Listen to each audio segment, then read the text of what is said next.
नमस्कार दोस्तों, मेरा नाम है Vijendra Verma and I am the director founder of the Vidhi judicial academy and you are with me in the legal talk show of the Vidhi Judicial Academy.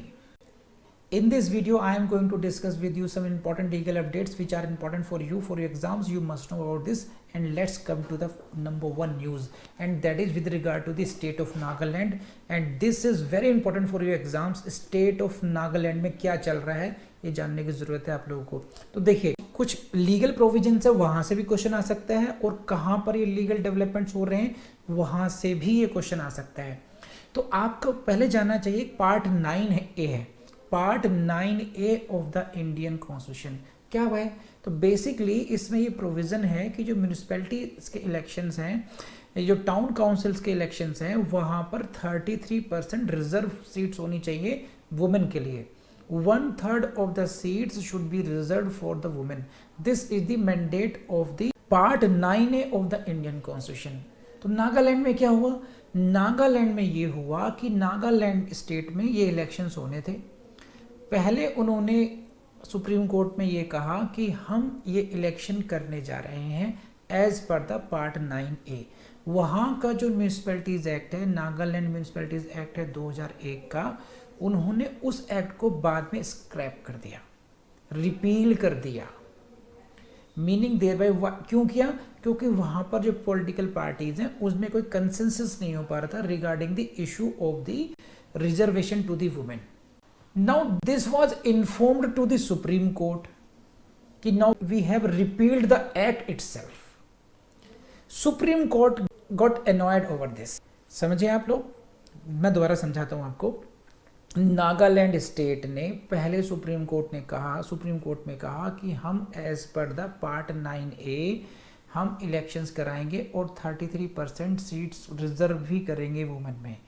लेकिन वहाँ की जो पॉलिटिकल पार्टीज़ हैं वो ऐसा शायद कंसेंसस नहीं बन पाया रिगार्डिंग रिजर्वेशन, और अंडर कंपल्शन, अंडर प्रेशर वहाँ का जो म्यूनिसिपैलिटीज़ एक्ट है 2001 का, उसको रिपील कर दिया गया। और लेटर ऑन सुप्रीम कोर्ट को ये इन्फॉर्म किया गया कि अभी इलेक्शंस नहीं हो सकते हैं, और जो एक्ट है हमने वही रिपील कर दिया है। अब सुप्रीम कोर्ट को इस बात पर थोड़ा एनॉय हुई, गुस्सा भी आया, और उन्होंने इसलिए कंटेम्प्ट नोटिस इशू कर दिए गए हैं कंसर्न अथॉरिटीज़ को, और सेंटर से भी जवाब मांगा है कि क्या स्टेट ऑफ नागालैंड ऐसा कर सकती है कि पार्ट 9A का जो मैंडेटरी रिक्वायरमेंट है 33% वुमेन रिजर्वेशन की, क्या उसको वो सरपास कर सकते हैं? क्या वो म्यूनिसिपैलिटीज एक्ट को रिपील कर सकते हैं या नहीं कर सकते हैं? नागालैंड स्टेट ने क्या कहा? नागालैंड स्टेट का कहना यह है कि एक आर्टिकल है 371A and that provides the special provision for the Nagaland. उन्होंने ये कहा कि हम अपने स्पेशल प्रोविजंस को यूज करते हुए ऐसा करेंगे। So on the one hand, what is important for your exams? Part 9A important हो गया आपके लिए, और आर्टिकल 371A हो गया। ये प्रीलिम्स के लिए आपके क्वेश्चन बन गए, शॉर्ट कहीं ना कहीं मिलने ही वाले हैं आपके ये।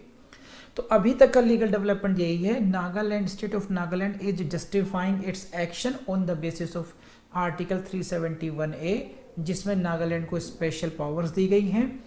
और सुप्रीम कोर्ट ने सेंटर से जवाब मांगा है कि क्या ऐसा नागालैंड सरकार ऐसा कर सकती है, और कंटेम्प्ट नोटिस इशू कर दिए गए हैं। तो क्योंकि एक लीगल इशू वहां पर डेवलप हो गया है, इसीलिए आपके लिए एग्जाम के पॉइंट ऑफ व्यू से इंपॉर्टेंट हो गया है। पहला क्वेश्चन कहां से आएगा? किस स्टेट में ऐसा हो रहा है। एक बात, कौन कौन से लीगल प्रोविजंस इन्वॉल्व हो गए यहाँ पर? आपका आर्टिकल्स 371A इन्वॉल्व हो गया है और पार्ट 9A इन्वॉल्व हो गया है। तो आई होप अब आप इसको अच्छे तरीके से कर पाएंगे तैयार। Thank you very much.